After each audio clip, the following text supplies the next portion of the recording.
What's up, everybody? Welcome to another episode of Big Screened Energy. Now, before we get started, you should have read the title, but before I get started and before you start bitching and complaining, spoilers. Yes. Stop now. If you've not gone to see Masters of the Universe, Come back.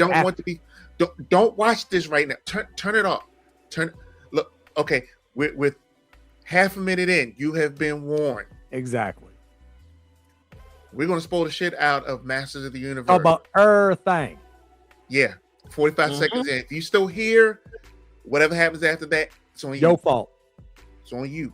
Your fault. All right. So you went to the zoo. Don't be mad because you saw some animals. Right. Boom. So you probably caught our review, and actually, I'm a little bit stunned. We're all about the same. We're all about the same. So give or take. Give or take. So Mike and Kay were 7. I was about a 7.5 for this generation because I think it is a very watchable movie. Mm-hmm. But for my generation, for what I remember, it's about a 5. So I'm gonna ask Mike, give me what brought you to a 7? Overall, the movie's just very fun. I really enjoyed it. A lot of the reviews that I've seen from other people is like a lot of the jokes don't land. For me, they kind of did. I do like the direction they were going in. I do still feel like the weakest part was like the Earth subplot. I feel like that didn't have to be in the movie. And I do understand, and a lot of studio heads always want to bring like the whole Earth thing into it because they feel like, oh, the audience need to be connected to our planet. No, we don't. We really don't, right? That's why that was the weakest part of the movie. If I may jump in, it could have been shorter. If you were going to do that, it could have been shorter. Yes, you could have shaved off about 20 minutes of this movie, not put the Earth subplot in it, and I do feel like it would have been better. But the Earth subplot was the weakest part of the movie for me, but I still feel like this was very fun. I love how the actors in this movie, you could tell were having a blast making it, especially Idris Elba. And again, the standout was Jared Leto as Skeletor. Yes, sir. Like I said before, you would, if you did not know initially going into this movie that Skeletor was played by Jared Leto, you would never know until you're like, oh my God, like this guy was great. Like, who is this guy? And you would look it up and be like, Jared Leto? Really? He was dude Skeletor? That was in Tron? What? Yeah, it was like, why did he steal every scene of this movie? Why was he the best part of it? And he fucking killed it. Like, literally, this was one of his best roles, in my opinion. Yeah. And you don't see his face. Sad to say, that's what I'm saying. Sad to say, it was one of his best roles, but it was the role that he most disappeared into. But again, I really enjoyed this movie. I thought it was super fun. Now, that was just like opinion. But what you can't say is opinion is how well choreographed the action was and how much action there is throughout this movie. That is not opinion. That is just fact. Yeah. All right. Okay. Your thoughts? No, I definitely agree, especially on the action front, because we don't have a lot of sword and sorcery type fantasy movies that come out, at least not in the mainstream. So anytime you see something like this where, Nicholas Galitzine obviously did a lot of training for the fight choreography, and it's really up there on the screen, and it's shot very well. I don't know if it was the second unit or if Travis Knight was in charge of that action, but altogether, as far as the filmmakers involved and Nicholas Galitzine putting as much effort into really creating this character, you see it in the action, you see it in the way that I kind of don't mind that there is the Earth portion to it, and I understand how certain fans will be like, why does this have to be in the movie at all? And obviously, if it isn't, then you have to kind of rebuild the whole rest of the movie around that absence of it. But it's a situation where they really do a good job of sort of selling you on Adam's loneliness, because he is so earnest to everyone when he explains that I'm from another planet and this is what happened here. And he just is confident that people should believe him and take him seriously. And he can't understand that. Yeah, because normally in the fish out of water story, right, the person doesn't remember where they're from, but he remembers everything. Right. Yeah. And it's a great storytelling mechanic for all of these names for these side characters like Ram Man and Fisto, because those were the names that he gave them as children. It wasn't their real. They were like, that's not my name. That's not my name. Oh. And I've already heard some critics interpret that as the movie being embarrassed to be silly, which is absolutely no. It was not. Yeah. It was just very silly. That's the thing that I was about to say. That's the thing that actually works for it. It was like a wink and a nod. Yep. As it leaned into its silliness, because like the one thing that kind of blew my mind was right near the end. And again, y'all, you 6 minutes into a spoiler cast. Yes. We ain't gonna tell you again. Exactly. But right towards the end, when he goes to change, because the thing that always blew my mind on the cartoon was like, okay, you know how we came up, most heroes had a secret identity. I mean, Clark Kent, Superman, Peter Parker, Spider-Man. Right. How the hell did you not know that Adam and He-Man were the same dude?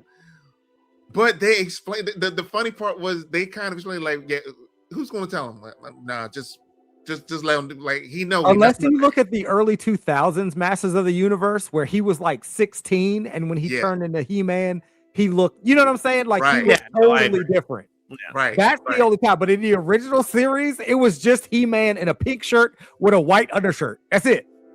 Yeah, because that was the same. Yeah, that was the same thing they did for Masters of the Universe Revelations on Netflix, where they make sure that you see Adam as have a serious change, so you can't look tell younger, so you can have a genuine change. Although, to the hair and makeup's credit for this film, when he is as He-Man, they gave my man the Farrah Fawcett. Yes, he was coiffed. Okay, his hair was coiffed. Yes, he has a little bit of a tan. Yep.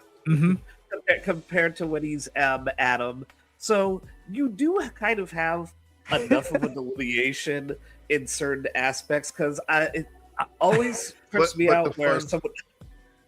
But the fun part was that they called it out. The funny part to me is that they tried to put like baggier clothes on him as Adam, but you can still see he was jacked under the clothes. Like you can't hide that.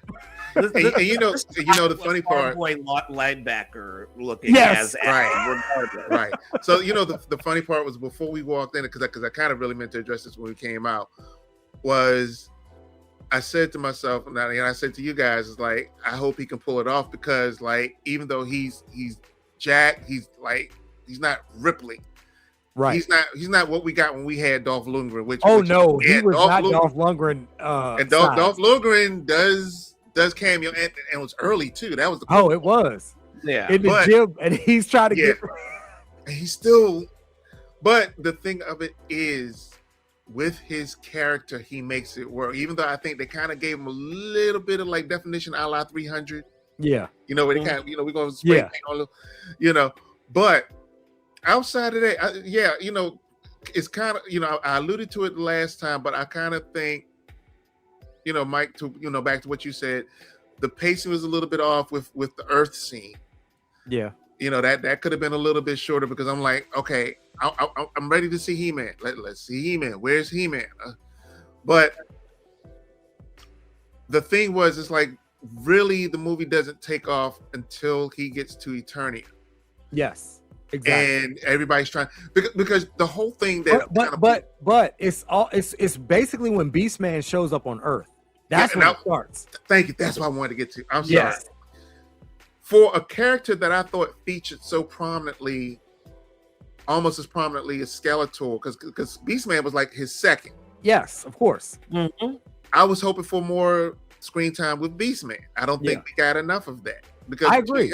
Between him and Lockjaw, I was like, yo, it seemed like Lockjaw Beast? was the one that had more of that second in command vibe. Yeah. When it was supposed to be more Beastman. Yeah, I did love the initial fight between him and Man-at-Arms, and then later on when he gets Man-at-Arms gets to redeem. So let's spoil this part. So what happened was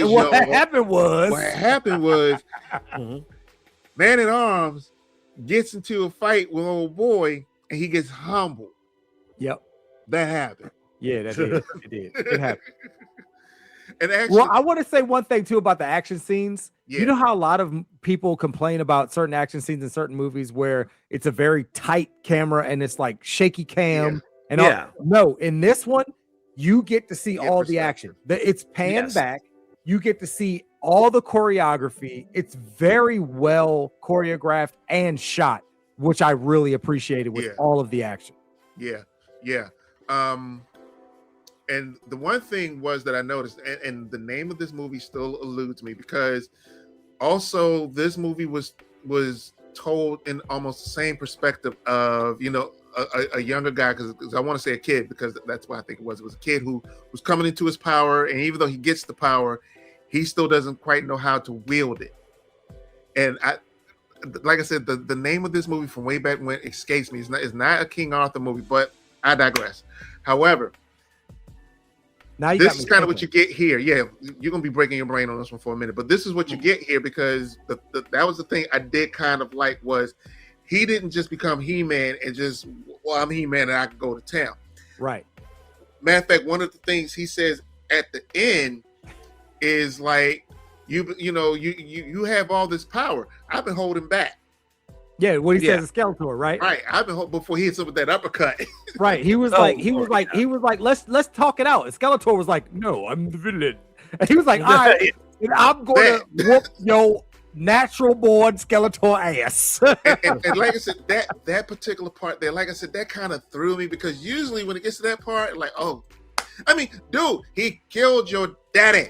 Yeah. There's no conversation at that point. He didn't kill. Well, did he? Because actually, Adam kind of killed his daddy by mistake. Let me finish. That's what I'm saying. Okay. That's what I'm saying. Because in these movies, not everybody's infinitely dead, Yeah. But he did set his daddy up to die. But at the same time, that's what I'm saying. Most movies, when they throw that little trope in there, there's nothing to discuss. It's just all ass whipping from here. Yeah. It's all foot up and ass from here. But he's like, so that's the part I'm kind of torn on. It's like, even knowing, what he's did to Eternia, what he's done to his people, all the stuff that's been going on, he still wanted to try to talk it out with this dude. Yeah. So, you can kind of take that as you will, but put this way, we've seen how that trope usually goes, but I was like, that's different. I don't know how I feel about it. Yeah. But we didn't get enough Battle Cat. Well, I think they were saving. If you notice, there was a scene in it, right? Yeah. Where Cringer does say, maybe in the next one. Remember? Remember he was like, I want armor. Yeah. He was like, I want the armor. And then he was like, maybe next time I'll get the armor. But in the last scene of the movie, you get Battle Cat, right? Yeah. So he was alluding more so you're going to get more Battle Cat if we get a sequel. Yeah. Because he was like, well, maybe next time I'll get some armor. Yeah. And then, of course, we had the great nod to the original cartoon, which always ended with a little, message from Orko. And that's how we get Orko. We're 14 minutes in, y'all. We still spoiling this. We're going to talk about the end credits. There was Go ahead, Mike. Yes. Okay, post-credit scenes. Three end credit scenes. So that was one. So basically, like right as the credits were starting, you get the Orko, post-credit scene where he's kind of explaining the story, just like how Orko used to do, right? He would explain what's going on, PSA, whatever, right? Yeah. Then, you get the mid-credit scene. Wait, let's do the skull scene before we talk about the last one. Okay, go ahead. So, because the skull scene was the very that was the last. That was after the credits. Right. No, the skull scene was the last one where Right. you know, he's not quite, because it's always one of those things like, you know, nobody quite dies. Yeah, because you see Skeletor's skull, and Evil Lynn comes and picks it up. Yep. And you know, she takes it away. Of course, she can do whatever her magic spells are, you know, and bring Skeletor back. Yeah. And that was Captain Marvel, y'all. Lest we forget Alison Brie. I was like, okay, that's wait, no, that's not. That's not Brie Larson. That's not Brie Larson. Yeah, Ron Brie guy. Yeah, Ron Brie. Okay, my bad, y'all. Cut that out of the. He was so confident. I'm tired. Yeah. That happened. That happens, y'all. It's okay. It's okay. It's Brie. You know what? I get my white people's mixed up. Watch this. Look, everybody forgot that didn't happen. But yeah, she picks the skull up. We get that last, and we get that last laugh. But we did not get which line, y'all? Which line did we not get? Until we meet again. I wanted that so bad. That was the one line I wanted in the movie. I wanted to see Skeletor run away and say, until we meet again.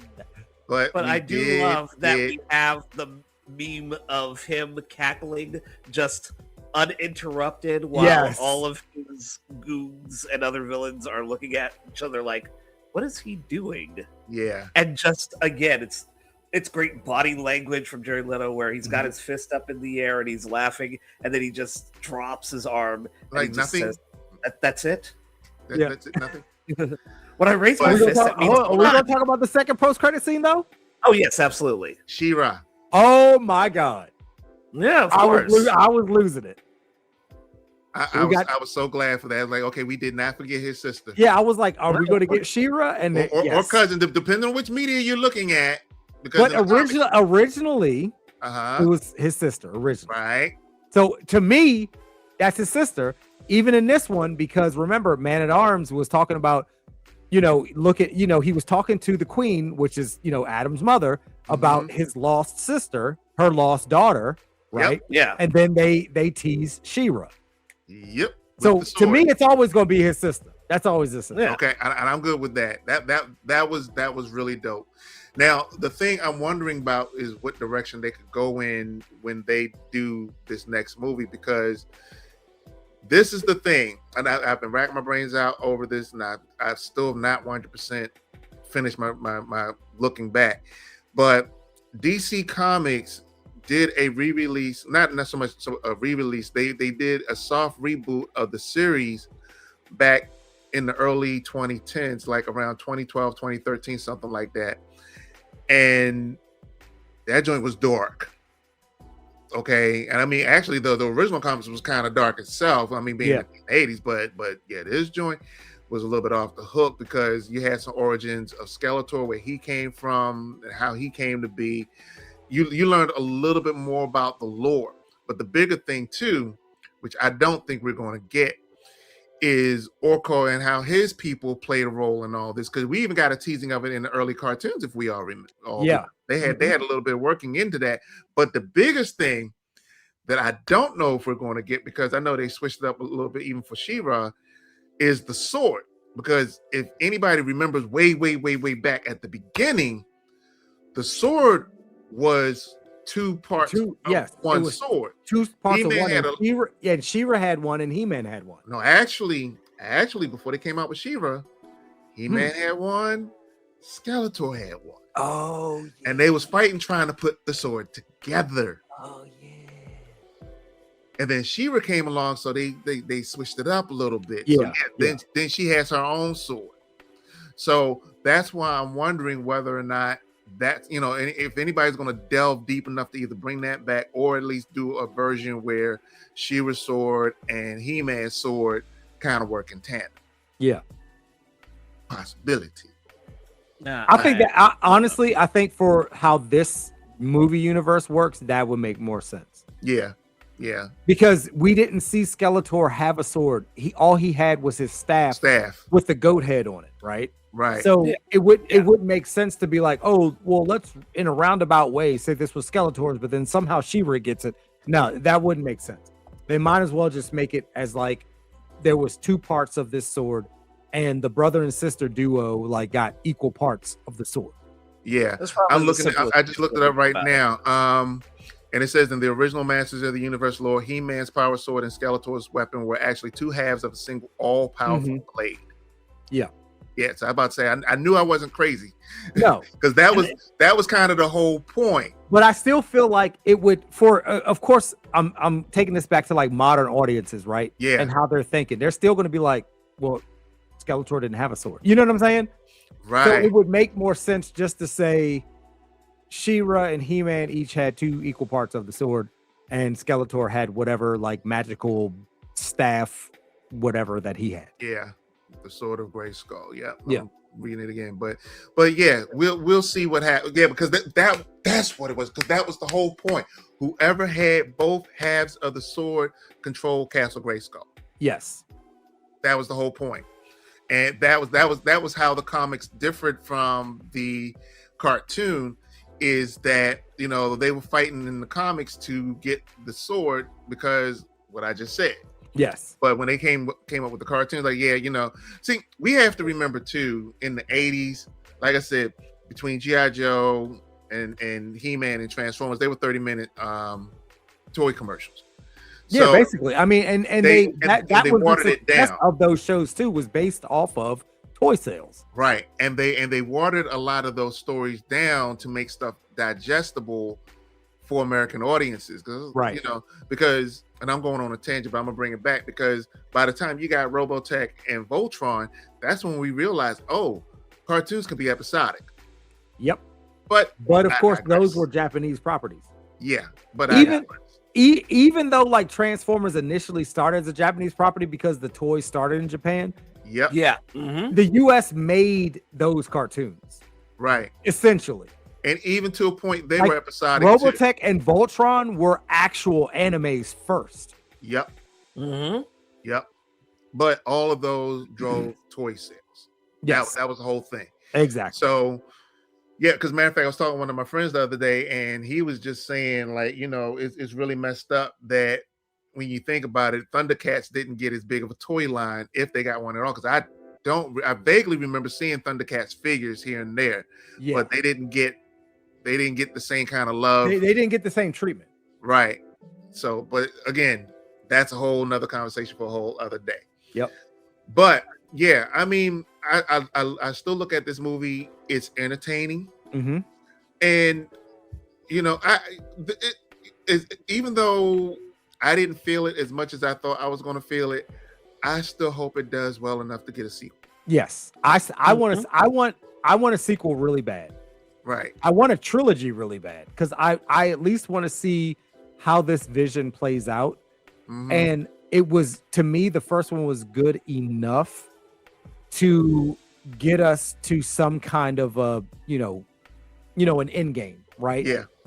This was the beginning. Let's get to the middle and let's get to the end. Even if it doesn't go past a trilogy, let's at least get that far. I would really appreciate that. Because I'm just sick and tired of, you know, studios starting good stories, and just because they feel like it's a failure, like, yeah, it's not good enough to do another one. Now, I mean, considering, and again, this is a whole other conversation, considering the state of Hollywood right now, like, let the movies do their thing, let them breathe. And yeah, it's tough right now, especially when you look at how successful movies like Backrooms and Obsession are right now at this moment, where because their budgets were really low. But what I'm saying is, like, that's what you have up against you in the theater right now. Yes. This week, in addition to Masters of the Universe coming out, we have Scary Movie 6 coming out. So that's another thing. Right. Then the next week after that, I believe, is either Toy Story 5 or Disclosure. Toy Story 5 is, yeah. So you got a lot of stuff. And then right after that is Supergirl. Yeah, you got a lot of stuff coming out this month. So the issue I have is, yes, you can make the argument that, yes, studios don't let certain movies breathe and grow their audience, but you also have to look at it from the standpoint of June, like, already is packed, and you have everything that's come out from Memorial Day weekend into now. So that's something to consider. Yeah. Then you also have to look at the fact that more than likely what's probably going to happen with this is, even if it doesn't make a ton of money in the theaters, they're probably still going to, at the very least, look at what the numbers are once it hits streaming, because this is probably going to go straight to Amazon. Yeah, because it's because an it is Amazon Amazon Studio. Yeah, MGM is owned by Amazon, so yeah, it's an Amazon property. Yeah. So it's gonna be on Amazon Prime in like 2 months. So by the time we hit August, it's gonna be streamable on Amazon Prime. No, and they're probably a little bit longer than that. You think September? And they're probably also October, maybe. That Project Hail Mary was a big hit for them. But Project Hail Mary to me is on a different level. Like Project Hail Mary. No, I'm not saying that to compare them as films, but I'm saying to have that in their like books as a major success can help offset whatever loss they might take. Yeah, I get that.